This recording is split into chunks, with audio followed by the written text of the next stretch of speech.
Olá para todos, hoje nós vamos estudar paredes compostas.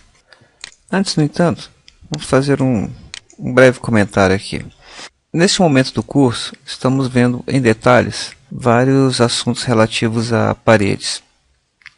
Na fase inicial, nós simplesmente constituímos uma parede básica e construímos desenhos a partir dessas paredes, de uma forma bem simples. Desenhando, e em seguida modificando as distâncias. Reparem que essa é uma forma bem simples e prática de fazer um projeto, e de fato ela pode ser feita assim. Os assuntos que nós estamos vendo agora dizem respeito a um detalhamento mais fino, a um refinamento do projeto. Isso não significa necessariamente que você tenha que fazer esse nível de detalhamento desde o início do seu projeto. É preciso perceber, isso só a experiência que vai ditar, qual o nível de detalhamento que você deve ter em cada fase do projeto. Durante a fase inicial de criação do projeto, o arquiteto ou projetista não pode se preocupar com todos os detalhes do projeto. Ele simplesmente vai desenhar os contornos ou as divisões dos ambientes, não é isso? E de forma a ter um projeto básico, um projeto preliminar ou uma ideia inicial. Eu digo isso para dar mais tranquilidade a quem está começando o software agora, aprender, porque em princípio, se vocês vão vendo esses assuntos, você começa a pensar logo, puxa, eu preciso definir todos esses parâmetros antes de sair desenhando. Isso torna improdutivo. Por isso mesmo, é ideal que nos meus templates, quando eu vou lá em parede, eu tenha paredes bem simples, que não definam, que não necessariamente tenham todas as definições prontas. Aqui, por exemplo, eu tenho uma parede de 15 cm com um reboco. Mas é interessante que eu tenha simplesmente uma parede 15 cm, sem nenhuma definição de parâmetros. Onde eu venho aqui em estrutura e defino, por exemplo, que ela simplesmente, eu posso até retirar aqui as coberturas externas, botar aqui um material simplesmente por categoria, ok? E defino uma espessura para ela, 0,15. Pronto, tem uma parede de 15 centímetros. Imediatamente aqui eu já posso duplicar, criar uma parede de 20 centímetros, ok? Edito a estrutura dela, simplesmente muda aqui a espessura, 0,20, ok? E posso criar outras paredes, de forma que eu possa rapidamente, quando eu for criar, nessa fase inicial, criar um projeto, eu vou sair desenhando as paredes. Eu vou supor que a parede tem 15 centímetros e vou lá, projeto, parede, escolho a minha parede de 15 centímetros e posteriormente a equipe lá de projetistas é que vai se preocupar em fazer o detalhamento de reboco, a composição dessa parede, se ela tem azulejo por dentro, por fora, tá ok? Então, resumindo, não se atenham muito a todos os detalhes de cada elemento de parede para fazer o projeto inicial. Existe depois a fase de detalhamento, onde você vai pegar cada parede, se for o caso, e atribuir o tipo de parede exatamente que ela representa, tá ok? É claro que quanto mais detalhes você tiver durante a fase de criação, menos trabalho você vai ter em fases posteriores. Mas isso dependeria de você já ter um sistema montado, digamos assim, um CAD norma pronto para os seus projetos. Mas mesmo assim, há muitas definições que a gente não tem e nem quer pensar nelas numa fase inicial do projeto. Tá certo? Vamos à ação então, voltamos a paredes compostas. Bem, vamos tomar como base aqui essa parede nossa reboco de 15. Quando eu falar início, parede, vamos tomar aqui como base a nossa parede com duplo reboco. E vamos tomar o seguinte exemplo. Eu quero agora construir uma parede que tenha aqui além dessas camadas de revestimento externo e interno e a camada interna de alvenaria de tijolo, eu quero uma camada de impermeabilizante. Eu quero, por exemplo, vou chutar aqui uma manta asfáltica, né, nessa parede. Vamos supor uma região onde tenha muita umidade no solo, né, então eu tenho que ter uma manta asfáltica. No entanto, essa manta asfáltica, ela não vai do piso até o teto, né, só me interessa tê-la, por exemplo, até uma altura de 80 centímetros ou de 50 centímetros. Aí vai variar um pouquinho da região e do grau de umidade, né? Então vamos entrar nesses detalhes. Então o que eu vou fazer? Eu preciso de uma camada a mais nessa parede, só que essa camada não é total, ela é apenas uma camada que aparece até uma determinada altura da parede. Okay? Então vamos construir essa parede com a manta asfáltica. Eu vou desenhar aqui uma parede de amostra, né? Início, parede. Vou desenhar uma parede aqui de 3 metros, aproximadamente, né? Então vamos lá. Eu vou em parede, vou clicar em editar tipo e vou duplicar essa parede aqui. Vou chamar de parede 15 cm duplo reboco com impermeabilização. Ok. Bem, inicialmente eu tenho aqui, ó, esse aqui eu já vinha aberto aqui, né, com o painel de visualização, clicando nesse botão aqui, ó, visualizar, né? Então eu tenho aqui as estruturas, eu preciso clicar em editar estruturas e eu vou criar aqui mais 2 camadas, tá? Vou inserir uma camada, aqui inicialmente ela vem aqui para cima, eu vou mover para baixo essa camada, ok? Eu não vou entrar em todos os detalhes, como eu falei, tá? Mas é uma camada de isolamento, né? A estrutura, o que me importa mais aqui é o material que eu vou utilizar, tá? Eu não tenho aqui manta asfáltica propriamente criada, eu vou chamar aqui uma barreira de vapor umidade, tá, ok? O certo seria duplicar, criar manta asfáltica, distribuir os materiais, tá? Mas foge um pouquinho da nossa finalidade aqui, que é aprendizagem, tá? No template que eu produzirei, eu vou já deixar esses materiais aí prontos para vocês, tá, ok? Virá junto com o DVD dessas aulas. Lá eu colocarei essa parede arrumadinha, né, com manta asfáltica até a altura tal, ok? E lembrando que aqui no caso, manta asfáltica, só para aproveitar o gancho, né, ela sempre vai ser uma camada interna da parede, concorda? Então eu não precisarei muito me preocupar com a aparência de renderização, tá? Essa é uma coisa que a gente tem que levar em consideração, beleza? A gente não perder muito tempo, vou ficar um tempão lá criando aparência de renderização para uma manta asfáltica que vai ser sempre uma camada interna, beleza? Então vamos lá, uma camada de... Eu mais me preocuparia com o padrão de corte, né? Como ela apareceria num corte aqui. Eu poderia atribuir um tipo de achura especial para ela, por exemplo, isolamento rígido, tá, ok? Vamos entrar em nenhum mérito. Então eu escolhi aqui o material barreiras de vapor à prova de umidade, ok? E para não alterar a espessura da minha parede, eu vou botar aqui, vou tirar 5 centímetros daqui e vou acrescentar 5 centímetros aqui, lógico, aliás milímetros, né? 5 milímetros aqui, ok? Beleza, ó, criada aqui a camada de manta asfáltica. E aqui eu vou selecionar essa camada, insere acima, vou fazer a mesma coisa, ok? Então tem aqui essas camadas formadas. Bem, reparem aqui nessa caixa de edição, né, da montagem, editar montagem da parede, que esses botões aqui embaixo eles estão desabilitados, tá? Exatamente porque eles dizem respeito a modificar a estrutura vertical, tá? Repare a mensagem somente na visualização de corte. E aqui vem o grande segredo. E nesse painel de visualização, ele não é um painel estático, tá? Eu posso vir aqui, ó, e pedir para ver em corte, ok? E quando eu fizer isso, olha lá, pum, olha os botões aqui habilitados, beleza? Bom, então agora vamos desvendar algumas coisas que a gente passou por cima lá. Primeiro, essa parede aqui, ó, tem 6 metros. Como é que eu sei? Olha aqui, ó, a altura de amostra.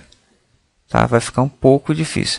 Nesse painel aqui, ó, você consegue dar zoom, tá? E ver as camadas lá da parede, tá? Mas para simplificar, eu vou pedir uma altura de amostra aqui de 1 metro. De 1 metro. Dou Enter. Olha lá. É só a altura de amostra, tá? Isso não afeta em nada as paredes que estão desenhadas lá no seu projeto. Ok? Bem, então agora, aqui nesse corte, aqui exatamente eu vou trabalhar a continuidade ou não das camadas. Beleza? Então vamos ver os comandos. Antes de prosseguir, um comentário muito importante para não causar aí dissabores durante esse exercício. À medida que você executar uma tarefa, tá, que você tenha certeza que ela tá correta, né, que você fez uma coisa certa, vamos chamar assim, clique em OK. Por quê? Porque se naquele momento ali eu clicasse, tivesse feito essas camadas todas e apertasse cancelar, eu perderia essa criação de camadas, tá certo? Então, para a gente não perder tempo aí, e até ao contrário, se você eventualmente fizer alguma coisa da qual se arrepende, aqui eu não tenho undo durante esse quadro, né? Então às vezes voltar fica um pouco complicado, então aí sim você cancela, tá ok? Aqui se eu cancelar, por exemplo, esse comando, né, eu perderei essa colocação aqui de camadas adicionais, tá? Bem, vamos lá então, modificar. Repare que quando você clica no comando aqui na linha de status, né, continua aparecendo as mensagens relativas a esse comando, tá? Nessa tela aqui, como eu mencionei, ela permite que você dê o zoom, tá? Ou modifique aqui o pan. Aqui também tem a steering wheel, que vai permitir também você dar o zoom ou rebobinar as cenas anteriores, e o pan aqui dentro. Tá, mas a rodinha do mouse também vai funcionar da mesma forma. Quando eu clico no botão modificar, ele me oferece a opção de realçar essas linhas. Quando eu realço uma dessas linhas, aqui no caso uma linha externa, ele vai me oferecer a opção de mudar a espessura dessa linha, né? Dessa camada, no caso aqui. Se eu colocar aqui 1 em vez disso, ó, repara lá, eu estou alterando aqui, ó, a espessura dessa camada. Isto vai afetar aqui, ó, a espessura total da parede, tá, ok? Porque eu estou mudando em toda a extensão da parede. Nesse momento é que eu digo, você não tem Ctrl Z aqui, não funciona, né? Então eu poderia cancelar aqui, ele volta e eu vou em editar a estrutura. Então eu perdi só aquele comando modificar. Então modificar serviria para mudar a composição horizontal, né? A espessura de linha. Se eu clico nessa linha aqui, ele vai me oferecer a opção de mudar ou esse afastamento, essa espessura, tá? Isso implica que, como eu selecionei essa linha, ela vai se mover. Então se eu mudar aqui para ponto 1, olha lá, essa espessura consequentemente aumentou, mas nesse caso, como eu selecionei uma linha interna, não afetou a espessura da parede. Eu vou até fazer o seguinte, nesse momento aqui eu vou dar OK, certo? E vou dar OK novamente, ou aplicar, OK, para eu ter efetivamente, porque olha só, quando eu comecei esse comando, né, eu entrei aqui em editar tipo, cliquei, criei, dupliquei, né, já nomeei, mas ainda não tinha, vamos dizer assim, salvado essa parede dentro do desenho. Ok, eu ainda estava na criação. Se eu desse um cancelar aqui, naquela hora, eu perderia não só a fase de criação de camadas, eu perderia todo o trabalho que eu fiz na criação dessa parede. Ok, então divida seu trabalho, trabalhos grandes, né? Divida em etapas, né? Como se a gente estivesse salvando, não propriamente no projeto, né? Mas naquela fase, naquela tarefa, a gente salvou. Então vamos lá, vamos continuar editando. Então eu tenho aqui, ó, modificar. A gente altera a espessura dos elementos. Vamos voltar aqui, que não interessa a gente, fazer essa alteração nesse momento.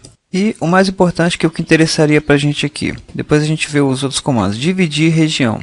Exatamente aqui a gente vai determinar uma altura, né, até onde essa manta asfáltica iria. Eu estou marcando a partir, ó, daqui de baixo. Repare que é importante eu ver aonde que eu estou marcando, porque eu poderia estar dividindo essa superfície da esquerda, a interior, tá? É importante dar um zoom para saber aonde exatamente que eu estou marcando. Então o que eu vou fazer? Vou clicar, fiz a divisão, tá? Não está como eu queria, então o que eu vou fazer? Vou clicar em modificar e agora seleciono essa linha aqui que eu usei para dividir, tá? Exatamente aqui, quando eu seleciono, ele me oferece a edição dessa cota. Eu boto aqui, eu quero uma manta asfáltica até a altura de 0,5 e está lá marcada a minha região. Bem, aparece aqui ó, uma setinha, onde eu passo o mouse em cima, diz aqui, ó, clique para restringir a distância do topo, né? O que quer dizer isso aqui? Eu marquei aqui 50 centímetros a partir do chão, né, do piso. Se eu clicar aqui, olha o que vai acontecer. Ele vai marcar essa distância a partir do topo, né? Não é o que me interessa. Sempre essa manta tem que estar marcada a partir do piso. Então eu clico aqui, ó, mantenho como originalmente, né? Eu fiz a marcação a partir do piso.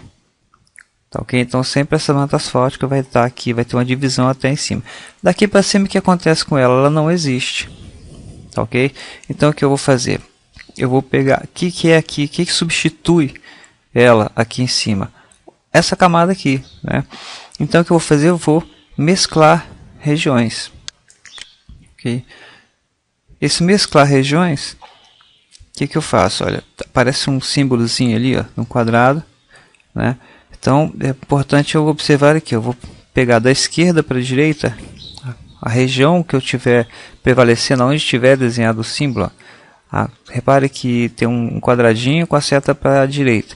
Significa que essa camada da esquerda vai ser atribuída para a direita. Se eu chegar para o lado de cá, vai ser o contrário. Isso aqui tudo vai virar manta asfáltica, né? Então eu vou fazer aqui, ó. Cliquei, tá lá marcado a minha região. Dividir região. Aqui ele já tem uma referência do outro lado. E vou mesclar regiões do lado de cá. Tenho lá a minha parede. Ok? Então aqui eu estou com a estrutura do jeito que eu quero. Eu tenho uma manta asfáltica. Vamos tirar aqui, clicar regiões. E um detalhe sobre esse painel de visualização é que se agora eu voltar para a planta de piso, eu não tenho mais a distribuição, a visualização da distribuição em camadas, porque agora essa distribuição não é uniforme. Ok? Vamos clicar em OK. Aplicar. OK. Vamos ver como é que isso se refletiu lá na minha parede. Aqui em planta não dá para eu ver nada, né? Então eu vou lá no 3D. Né? Essa parede aqui, a parede, vamos colocar ela aqui de 3 metros, que a gente desenhou sem se preocupar com nada, né? Como é que eu vou fazer para visualizar isso internamente? Eu venho aqui, habilito minha caixa de corte. Seleciono a caixa de corte e faço com que ela corte a parede lá. Vou pedir o sombreado com arestas e vou fazer com que essa parede aqui, ela está como parede duplo reboco, vou transformá-la em duplo reboco com impermeabilização. Tá lá, olha, minha camada interna de revestimento, mostrada em corte lá minha manta asfáltica. Ok?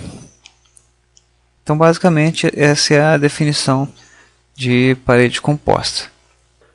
Voltando aqui em editar tipo, na estrutura da parede, né, alguns detalhes aqui. Por exemplo, quando essa estrutura aqui é o material pré-definido, né, quando eu modifiquei aqui, repara, olha, a estrutura dele, a espessura, passou a ser variável.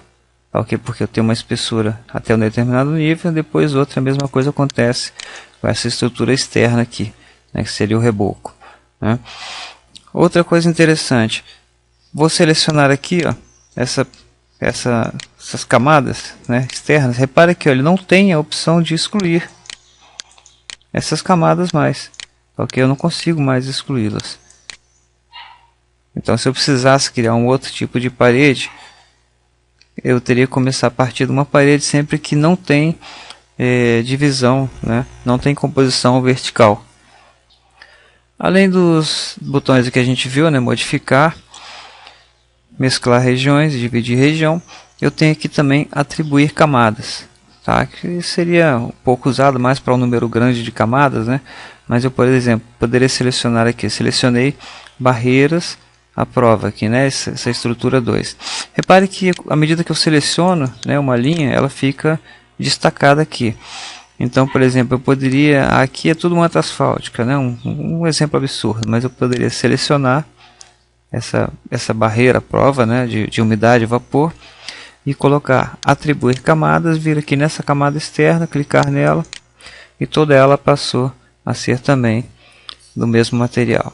Tá? Apenas um exemplo absurdo, mas com certeza se acha um valor prático para elas, né? Especialmente se eu tiver mudado um dos lados e quiser mudar o outro, eu não preciso mudar toda a estrutura aqui novamente. Uma outra aplicação, além dessa questão de divisão, um outro exemplo, né, não tem nada a ver com essa parede, que seria o uso de varreduras e frisos. Vamos deixar para a segunda parte dessa aula de paredes compostas. Tá ok? Continuamos então na próxima aula.